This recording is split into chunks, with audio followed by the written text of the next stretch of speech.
हर खबर पर होगी आपकी पकड़। डाउनलोड कीजिए एबीपी लाइव ऐप। नमस्कार, एबीपी न्यूज पर हाजिर हूं मैं रुमाना इसाक खान। देखिए, देश में कोरोना फैलाने के लिए बड़ा जिम्मेदार मौलाना साद को माना गया। अब सवाल यह कि आखिरकार मौलाना साद कहां हैं? आखिर पुलिस उन तक क्यों नहीं पहुंच पाई? इस पर हमारी बड़ी कवरेज होगी, लेकिन सबसे पहले आपको कोरोना पर अपडेट दे देते हैं। देश में कोरोना के मरीजों की संख्या इस समय बढ़कर 49,000 के पार पहुंच चुकी है।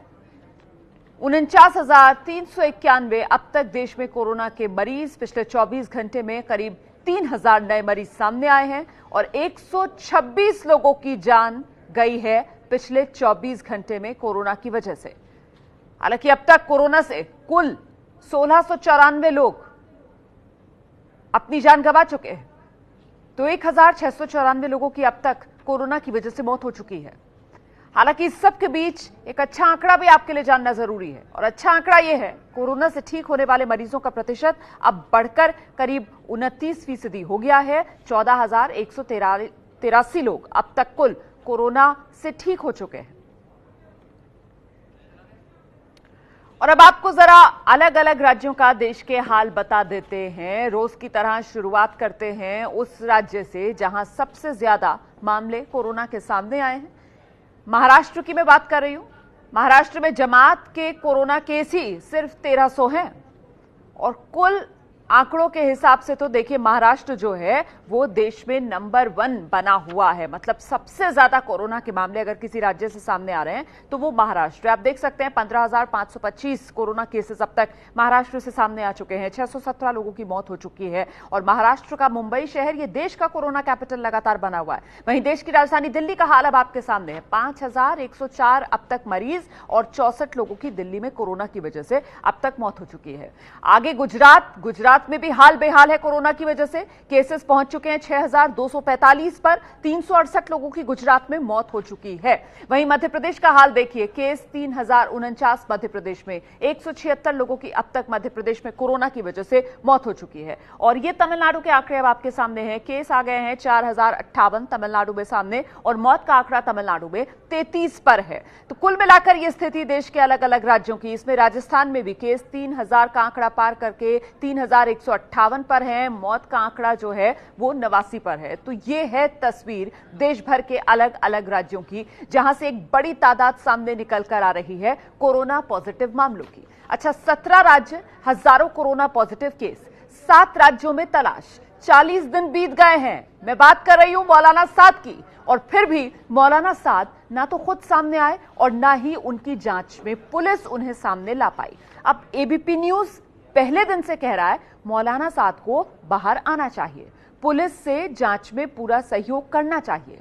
आज 40 दिन हो गए। ऐसे में सवाल उठता है मौलाना साद पर, दिल्ली पुलिस पर, मौलाना साद के जहां जहां होने का शक जताया जा रहा है, उन सभी जगहों से मेरे साथ इस समय एबीपी न्यूज संवाददाताओं की टीम मौजूद है। मौलाना साद से जुड़ी हर खबर ग्राउंड से देंगे। एबीपी न्यूज पर आज दिन भर हम ये बड़ी खबर आपको दिखाएंगे, और एक बार फिर से अपील करेंगे मौलाना साद से कि मौलाना साहब बाहर आइए। पहले ये रिपोर्ट आप देखिए, उसके बाद मैं आपको अपने संवाददाताओं के पास लेकर चलूंगी। तो मुसलमानों के दरमियान तफरीक पैदा करने, इनके दरमियान की मोहब्बतें खत्म करने के लिए एक प्रोग्राम बनाया गया है। गुनाह का डरावना सच पता है। इस रवैये के कारण इस संक्रमण तेजी के साथ फैला है, बहुत तेजी के साथ फैला। तबलीगी जमात के कार्यक्रम में बहुत सारे लोग जो पार्टिसिपेट किए थे, उनमें से बहुत सारे लोग जो है पॉजिटिव पाए गए और देश के अलग अलग स्थानों पर वो पहुंचे थे। गुनहगार का चेहरा पता है। 1445 cases, as I mentioned yesterday, they are related to Tablighi Jamaat confirmed cases. लेकिन 7 राज्यों की पुलिस मिलकर भी ये पता नहीं लगा पा रही कि निजामुद्दीन मरकज का मुखिया मौलाना साद कहां है। 27 मार्च से 6 मई तक कुल 40 दिन हो गए, लेकिन 17 राज्यों में कोरोना फैलाने का आरोपी मौलाना साद अब भी गिरफ्त में नहीं है। जबकि उनके वकील फुजैल अयूबी ने एक पाकिस्तानी टीवी चैनल पर कहा कि मौलाना साद दिल्ली में ही है। मौलाना साद साहब बिल्कुल यही मौजूद हैं दिल्ली के अंदर, और अथॉरिटीज को पता है कि वो कहाँ है, किस हाल में है। जी, वो खुद सेल्फ क्वारंटीन अपने आप को किए हुए थे, और यहीं दिल्ली के अंदर। और उसके बाद 2 प्रेस रिलीज गई, फिर उसके बाद फिर एक ऑडियो गया, उसके बाद फिर एक तीनों जबानों में, अंग्रेजी, हिंदी, उर्दू में हजरत का एक खत वो सबको गया, और उसमें फिर इस बात का इसरार और वजाहत की गई कि भाई इसमें कोऑपरेट करें। मौलाना साद पर आईपीसी की अलग अलग धाराओं में केस भी दर्ज हुआ है। मौलाना साद पर अप्रैल में ही आईपीसी की धारा 269, 270, 271 और 120 बी के तहत महामारी एक्ट 1897 के तहत मुकदमा दर्ज किया गया। धारा 269 किसी बीमारी को फैलाने के लिए किए गए लापरवाही भरे काम के लिए जिससे किसी अन्य की जान को खतरा हो। इस धारा में 6 महीने जेल या जुर्माना दोनों हो सकता है। धारा 270 किसी बीमारी को फैलाने के लिए किया गया घातक या नुकसानदेह काम जिससे किसी अन्य व्यक्ति की जान को खतरा हो। इसमें अधिकतम 2 साल की जेल या जुर्माना या दोनों सजा हो सकती है। धारा 271 में क्वारंटाइन के नियम की अवज्ञा से संबंधित प्रावधान है। इसमें 6 महीने तक जेल या जुर्माना या दोनों से दंडित किया जा सकता है। धारा 120 बी में आपराधिक साजिश के लिए सजा का प्रावधान है। धाराएं गंभीर हैं, आरोप गंभीर हैं। कई राज्यों का आरोप है कि ऐसे में मौलाना साद को सामने आना चाहिए, लेकिन जब से ये मामला उठा है तब से लेकर आज तक मौलाना साद सामने नहीं आया। पूरे मामले में दिल्ली पुलिस पर भी सवाल उठ रहे हैं। 40 दिन से दिल्ली पुलिस क्या कर रही है? क्या केवल नोटिस जारी करके जिम्मेदारी पूरी हो गई? क्यों गंभीर धाराओं में केस दर्ज होने के बाद भी मौलाना साद सामने नहीं आए? क्या दिल्ली पुलिस पर कोई राजनीतिक दबाव है? दिल्ली पुलिस की क्राइम ब्रांच ने यूपी के शामली में मौलाना साद के फार्म हाउस पर 23 अप्रैल को रेड भी की, लेकिन वहां कुछ हाथ नहीं लगा। सवाल यह है कि पिछले 40 दिनों में करीब 17 राज्यों में जमातियों की वजह से कोरोना फैलने के बाद स्वास्थ्य विभाग से लेकर तमाम राज्यों के मुख्यमंत्री, मंत्री तक कह चुके हैं। खुद दिल्ली में जमात से जुड़े 1000 से ज्यादा कोरोना केस की बात है, लेकिन फिर भी क्या मजबूरी है कि मौलाना साद अभी तक न तो खुद सामने आए और न ही पुलिस उन्हें ला पाई।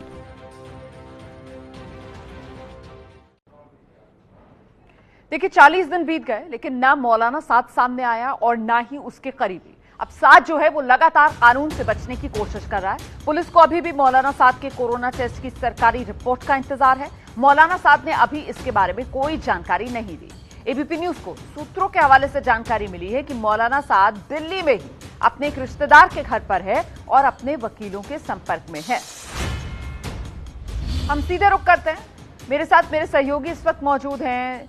ओम प्रकाश तिवारी हमारे साथ मौजूद हैं, साथ ही आप देख सकते हैं जैनेन्द्र कुमार हैं हमारे साथ, वरुण जैन मौजूद हैं, अच्छा शामली से रक्षित सिंह भी हैं और बेंगलुरु से पिंकी राज पुरोहित भी हैं। साथ ही जमात के प्रवक्ता मुजीबुर रहमान को भी आप देख रहे हैं, वो भी हमारे साथ मौजूद है। लेकिन सबसे पहले मैं ओम प्रकाश तिवारी के पास चलती हूं। और ओम प्रकाश, आप ये बताइए कि जिन धाराओं के तहत दर्ज हुआ है मुकदमा मौलाना साद पर, गंभीर धारा, फिर आखिरकार अब तक गिरफ्तारी क्यों नहीं हुई है? देखिए रोमाना, मैं आपको बता दूं कि 308 और 304 के तहत भी मौलाना साद और उनके सहयोगियों के खिलाफ मुकदमा दर्ज है। ये धाराएं बाद में उस एफआईआर में जोड़ दी गई थी। पुलिस को यह भी पता है कि मौलाना साद कहां है, क्योंकि मौलाना साद के वकील लगातार पुलिस के टच में हैं। लेकिन मैं आपको एक स्पष्ट बात बता दूं मौलाना, यदि आप ईडी और दिल्ली पुलिस दोनों की प्रक्रिया को देखें तो ईडी ने अभी पिछले दिनों मौलाना साद के 2 करीबी लोगों को नोटिस जारी किए। इनमें से एक इंतजामिया कमेटी का मेंबर था और दूसरा कथित तौर पर हवाला डीलर था जिसने पैसा इधर उधर पहुंचाया। इन दोनों के वकील ईडी ऑफिस पहुंचे और उन्होंने बताया कि ये दोनों अभी ईडी के सामने पेश नहीं हो सकते, लिहाजा कुछ और समय दिया जाए, जिसके बाद इन्हें लगभग 1 हफ्ते का समय और दे दिया गया। दूसरी तरफ मौलाना साद को आप देखिए, दिल्ली पुलिस की क्राइम ब्रांच उन्हें लगातार अनेकों बार कह चुकी है कि वो अपना सरकारी अस्पताल में टेस्ट करा लें और टेस्ट के बाद वो अपनी रिपोर्ट सबमिट करें। लेकिन मौलाना साद ने ऐसी कोई टेस्ट रिपोर्ट पुलिस को अभी तक नहीं दी है। यानी कुल मिलाकर मौलाना साद और उनके सहयोगी जांच एजेंसियों के सामने आने से बचने की कोशिश कर रहे हैं। दूसरी तरफ आलम यह है कि उनके वकील दावा कर रहे हैं कि वो दिल्ली में ही मौजूद हैं। सूत्रों का कहना है कि वो जाकिर नगर में अपने एक रिश्तेदार के घर पर मौजूद हैं और दिल्ली पुलिस समेत इन्फोर्समेंट डायरेक्टरेट और दूसरी एजेंसियों को भी ये पता है। लेकिन ऐसा तो बीच में कोई ना कोई दबाव है या कड़ी है रोमाना, जिसके चलते दिल्ली पुलिस या इन्फोर्समेंट डायरेक्टरेट सीधे तौर पर वहां हाथ नहीं डालना चाह रही। बात को समझना चाह रही थी कि आखिरकार वो वजह क्या है। आपने जाकिर नगर का जिक्र किया, जाकिर नगर से वरुण जैन हमारे साथ मौजूद है। मैं वरुण के पास जाऊं उससे पहले मुझे लगता है जैनेन्द्र के पास हमें चलना चाहिए। और जैनेन्द्र, अगर आप बता पाएं कि भाई ऐसी क्या बेबसी है कि दिल्ली पुलिस क्राइम ब्रांच बार बार मौलाना साद से कहती है कि अपनी टेस्ट कराओ, रिपोर्ट हमें दो, वो कराते नहीं है। बावजूद इसके दिल्ली पुलिस क्राइम ब्रांच जो है, जांच एजेंसियां जो हैं, वो ढील दिए जा रही है मौलाना साद को। क्यों इतनी बेबस नजर आ रही है हमारी एजेंसीज मौलाना साद के सामने? बिल्कुल वाजिब सवाल है रोमाना, और दिल्ली पुलिस को इसका जवाब देना चाहिए कि आखिर 40 दिन बीत जाने के बावजूद मौलाना साद को अब तक वो अपने सामने पेश करवाने में सफल क्यों नहीं हो पाई है। और अगर दर्शकों को मैं एक बात साफ करूं कि अगर लोगों को लग रहा होगा कि लॉकडाउन है, पुलिस और ड्यूटी में लगी होगी, तो हो सकता है बाकी मामलों पर उनका ध्यान ना हो। तो दिल्ली में जो दंगे हुए, उत्तर पूर्वी दिल्ली में जो दंगे हुए पिछले महीनों में, उस मामले में लगातार पुलिस एक्टिव है। जामिया मिलिया के कई छात्रों को पुलिस ने गिरफ्तार किया, हालांकि उसको लेकर विवाद भी है। लेकिन जब पुलिस एक मामले में एक्टिव है तो दूसरे मामले में वो सक्रियता क्यों नहीं नजर आ रही, जबकि दूसरा मामला कहीं ज्यादा जो महामारी फैली है उसके मद्देनजर गंभीर है। तो अहम सवाल है, दिल्ली पुलिस को इस बात का जवाब देना पड़ेगा, और बिल्कुल देना भी चाहिए कि आखिर नोटिस जारी कर क्यों दिल्ली पुलिस जो है वो बैठी हुई है, और आखिरकार दिल्ली पुलिस कार्रवाई क्यों नहीं कर रही है। जी रोमाना। मुजीबुर रहमान को आना चाहिए यहाँ पर, प्रवक्ता है निजामुद्दीन मरकज के। ये मौलाना साद दिल्ली पुलिस की जो लापरवाही, मैं तो इसको कहूंगी, उसी का फायदा उठा रहे हैं क्या, सामने नहीं आ रहे हैं? नहीं, मैं आपको बता दूंगा, ना कोई फायदा उठा रहा है, ना ये लापरवाही है। कानून अपना काम कर रही है, दिल्ली पुलिस अपना काम कर रही है। उन्होंने जो इल्जामात लगाए हैं मौलाना साद साहब के ऊपर, अब उसको साबित करने के लिए वो सबूत जुटा रही है। जब इनफ सबूत हो जाएंगे उसके बाद हो सकता है कि वो इन पर्सन जो है वो मिला जाए, इन पर्सन भी उनको बुलाया जाए इन्वेस्टिगेशन के लिए। और जैसे मौलाना साद अभी कोऑपरेट कर रहे हैं, तब भी कोऑपरेट करेंगे, अगर बुलाया जाएगा तो जरूर जाएंगे। चलिए, आपकी बात मैंने मान ली कि सबूत जुटा रहे हैं, ये भी मान लेती हूं कि मौलाना साहब कोऑपरेट कर रहे हैं, लेकिन इसका आधार तो बताइए। कैसे मान लूं कि मौलाना साहब कोऑपरेट कर रहे हैं? मौलाना साहब से कहा गया कि सरकारी अस्पताल में जाकर अपना कोरोना का टेस्ट करा लो, वो टेस्ट रिपोर्ट तो हमने देखी नहीं अब तक। कराया मौलाना साहब ने टेस्ट अपना, मुजीबुर रहमान? जी, मौलाना साहब ने टेस्ट करा दिया है, उसकी रिपोर्ट निगेटिव है। ये जो है क्राइम ब्रांच को भी कन्वे कर दी गई है ये बात। और अभी जो आप देखें तो तकरीबन 40 दिन गुजर चुके हैं। वैसे भी अगर उनकी टेस्ट नहीं भी होता तो 40 दिन का जो क्वारंटीन पीरियड है हमारा 15 दिन का है, वो भी ओवर पास हो चुका है। तो वो अच्छी है, सेहत में है, और कोई फिक्र की बात नहीं है उनको लेकर के। मुझे लगता है ठीक है, आप जो बात कह रहे हैं, ओम प्रकाश सुन रहे हैं आप? प्रवक्ता कह रहे हैं मरकज के कि साहब मौलाना साद ने टेस्ट करा लिया, रिपोर्ट नेगेटिव आ गई, और रिपोर्ट जो है वो दे भी दी गई है क्राइम ब्रांच को। ओम प्रकाश। बिल्कुल रोमाना, मैं आपको बता दूं कि मौलाना साद के वकीलों की तरफ से एक प्राइवेट लैब की रिपोर्ट दिल्ली पुलिस की क्राइम ब्रांच को दी गई थी, और उसमें यह कहा गया था कि उनकी टेस्ट रिपोर्ट निगेटिव है। लेकिन दिल्ली पुलिस के अधिकारियों ने स्पष्ट तौर पर मना कर दिया था कि वो इस जांच रिपोर्ट को नहीं मानेंगे, क्योंकि ये प्राइवेट लैब की रिपोर्ट है और उन्हें सरकारी अस्पताल की लैब रिपोर्ट चाहिए। और उनसे यह भी कहा गया था कि अगर उन्हें सरकारी अस्पताल में किसी तरह की कोई अड़चन आ रही है तो दिल्ली पुलिस उसके लिए भी तैयार है, और एम्स में उनका ये टेस्ट कराया जा सकता है। लेकिन उसके बाद से मौलाना साद की तरफ से इसका कोई जवाब नहीं आया कि उन्होंने सरकारी अस्पताल में अपना कोई टेस्ट कराया है या वो टेस्ट करवाने को तैयार हो। रोमाना। मुजीबुर रहमान, सरकारी अस्पताल में टेस्ट कराने से परहेज क्यों है? इससे भी इस्लाम खतरे में आ जाएगा क्या? नहीं, मैं आपको बता दूं, जो प्राइवेट हॉस्पिटल चल रहे हैं वो बेकार में तो नहीं चल रहे हैं। पूरा इंफ्रास्ट्रक्चर है, सरकार ने अगर उनको परमिशन दी है टेस्ट करने की तो उनके पास सब कुछ मौजूद है। वही टेस्ट जो सरकार के उसमें होते हैं वही जो है प्राइवेट में भी हो रहे हैं, डॉक्टर्स भी वही एजुकेटेड हैं। तो उसको ये कहना कि सरकारी का इलाज है, आज एमएलसी बेकार तो कुछ भी नहीं, लेकिन सवाल तो सिर्फ नियम कायदे कानून के पालन करने का है ना। सवाल तो सिर्फ नियम कायदे कानून के पालन करने का है ना। ये देश जो है वो कानून से चलता है ना, और जब देश का कानून ये कह रहा है कि मौलाना साद जाइए सरकारी अस्पताल में जाकर अपना टेस्ट कराइए और रिपोर्ट हमें दीजिए, तो क्या मौलाना साद ने डीएनए में अपने इस बात को शामिल कर लिया है कि वो देश के कानून को नहीं मानेंगे, वो अपनी मर्जी चलाएंगे? देखिए, कोरोना के जो आंकड़े हैं देश में, उनमें कोई कमी नहीं हो रही है, वो लगातार बढ़ रहे हैं। 50,000 के करीब ये आंकड़ा पहुंचने वाला है देश में कोरोना के मरीजों का। और ऐसे में सबसे बड़ा सवाल आज की तारीख में जो है वो मौलाना साद को लेकर है कि भाई मौलाना साद है कहां, मौलाना साद सामने आ क्यों नहीं रहे। हम सीधे रुक करेंगे, मेरे साथ मेरे संवाददाताओं की टीम मौजूद है। वरुण जैन जाकिर नगर इलाके में मौजूद है, और वरुण, यही बताया जा रहा है कि जाकिर नगर में अपने किसी रिश्तेदार के घर पर है मौलाना साद। कौन है ये रिश्तेदार, कुछ जानकारी मिल पा रही है? देखिए, बिल्कुल क्राइम ब्रांच के जो सूत्र हैं वो ये साफ कहते हैं कि उनको पूरी तरीके से जो मौलाना साद है उनकी लोकेशन पता है और वो जाकिर नगर के इसी इलाके में, यहाँ से करीब 200 मीटर आगे घर है, उनके एक रिश्तेदार है, उनके घर पर ठहरे हैं। लेकिन ये बता दूं, ये इलाका कंटेनमेंट जोन में आता है, सील किया हुआ पुलिस ने, क्योंकि इस इलाके में कई कोरोना के केस जो है वो आए थे। तो पिछले 27 दिन से ये जो पूरा का पूरा इलाका सील है। रुमाना, सवाल ये भी उठ रहा है कि आखिरकार पुलिस कुछ क्यों नहीं कर रही है? क्या पुलिस की लापरवाही है? कहीं ना कहीं पुलिस के अंदर एक डर भी हो सकता है, क्योंकि जो टीम इस पूरे मामले की जांच कर रही है उसके 5 पुलिसकर्मी कोरोना पॉजिटिव हो गए हैं। बाकी जो 15 लोगों की टीम थी उसमें बाकी पुलिसकर्मियों को अपने आप को क्वारंटाइन करना पड़ा है। तो कहीं ना कहीं एक ये वजह भी है कि पुलिस लगातार मौलाना साद को उनके वकीलों के जरिए जो नोटिस भेज रही है, बार बार ये बात कह रही है कि वो अपना सरकारी अस्पताल में कोरोना पॉजिटिव टेस्ट करवाएं। लेकिन यहाँ एक सवाल ये भी खड़ा होता है कि अगर डर वाली बात, आपको बचाने की डर वाली बात जो है वो फिट नहीं बैठती है ना। 40 दिन हो गए, 40 दिन में अब तक पुलिस का डर ही नहीं निकला। आप ये कह रहे हैं पुलिस हिम्मत ही नहीं जुटा पा रही है। भाई यही तो सवाल है ना, पुलिस इतनी बेबस हो गई है क्या? ऐसी डरपोक पुलिस तो नहीं है हमारे देश में, या ये दिल्ली पुलिस इतनी डरपोक हो गई है, या फिर जानते पूछते मौलाना साद की डोर जो है वो ढील दिए जा रही है उसमें दिल्ली पुलिस? ये सवाल है कि इतना हंगामा बरपा मौलाना साद को लेकर, इतनी जिम्मेदारी सारी मौलाना साद पर आई, बावजूद इसके मौलाना साद को अब तक गिरफ्तार क्यों नहीं किया जा रहा है? मौलाना साद जो है वो जिम्मेदार है ना, तो फिर मौलाना साद को गिरफ्तार करो। बात तो बड़ी सीधी है। मैं रक्षित सिंह के पास दर्शकों को लेकर चलती हूँ। रक्षित सिंह जो है वो उत्तर प्रदेश के शामली में मौजूद हैं। शामली में मौलाना साद का फार्म हाउस है, वहां पर भी जांच एजेंसी पहुंची थी, वहां जाकर कुछ जांच की गई थी पिछले दिनों। उस जांच में क्या निकल कर आया रक्षित, या वो महज खाना पूर्ति थी?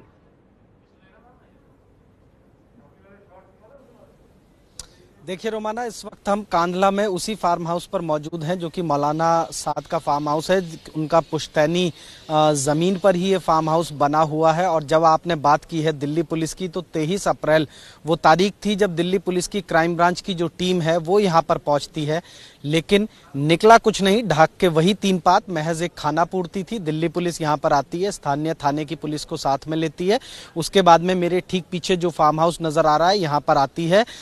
जो यहाँ पर लोग बाग मौजूद थे, क्योंकि यहाँ पर कोई लोग बाग नहीं है, सिर्फ 4 केयर टेकर हैं जो फिलहाल अंदर मौजूद हैं, और उन्हीं 4 केयर टेकर से बातचीत की।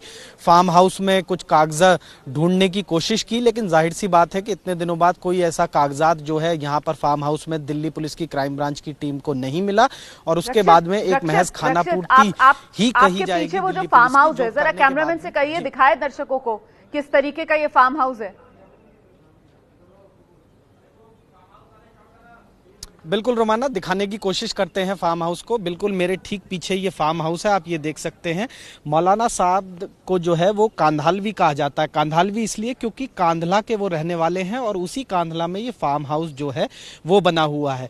इसको नक्शे के हिसाब से आप देखकर समझ सकते हैं कि पूरी की पूरी जो बाउंड्री वॉल है वो काफ़ी ऊपर तक कवर्ड है, अंदर का कुछ भी नज़र नहीं आता। जो गेट है वो 100% एक तरीके से पैक्ड है, अंदर का कुछ नज़र नहीं आता। तकरीबन 25 बीघे के आसपास जो है इस फार्म हाउस और इससे लगता हुआ एक आम का बाग है, जो कि मौलाना साद की पुश्तैनी जमीन पर ही ये बना हुआ है। अंदर काफी लग्जूरियस फार्म हाउस इसको कह सकते हैं। इसमें स्विमिंग पूल है, इसके अलावा महंगी कई जो गाड़ियां हैं वो यहाँ पर बताई जाती हैं। आसपास के लोगों का कहना है कि कई मर्तबा उन्होंने एक सफेद मोर जो है वो भी यहाँ पर देखा है। उसके अलावा बड़ा ही लैविश सा एक जो बहुत बड़ा गार्डन कहेंगे या पार्क कहेंगे वो यहाँ पर मौलाना साद ने इसके अंदर बनवाया हुआ है। तो काफ़ी जो लैविश लाइफस्टाइल है उसकी एक बानगी जो है वो इस फार्म हाउस पर देखने को मिलती है। हालांकि जो हमने यहाँ पर लोगों से बातचीत की है उनका साफ तौर पर यही कहना है कि फार्म हाउस पर मौलाना साद साल में कभी एक आध मर्तबा आते थे और आने के बाद में यहीं पर इसी फार्म हाउस पर रुकते हैं, और इसी फार्म हाउस पर जो मुलाकातों का दौर है वो मौलाना साद का चलता था। और राजनीतिक रसूख एक रोमाना आपको बताना चाहूँगा कि पूरे पश्चिमी यूपी या यूपी के आला जितने भी नेता इस इलाके से गुजरते थे, अगर मौलाना साद यहाँ होते थे तो उनसे बिना मिले कोई यहाँ से नहीं जाता था। रोमाना बिल्कुल, वो रसूख तो देखने के लिए मिला ना दिल्ली निजामुद्दीन मरकज में कि एनएसए तक निजामुद्दीन मरकज पहुंचे थे, उसे लेकर भी सवाल उठे थे। लेकिन अब सबसे बड़ा सवाल ये कि आखिरकार मौलाना साद है कहां? मौलाना साद सामने आओ। दिल्ली पुलिस जो है वो अब तक मौलाना साद को गिरफ्तार क्यों नहीं कर रही है? 40 दिन हो गए, और इसी वजह से एबीपी न्यूज आज ये सवाल उठा रहा है कि आखिर मौलाना साद अब तक गिरफ्तार क्यों नहीं किया गया।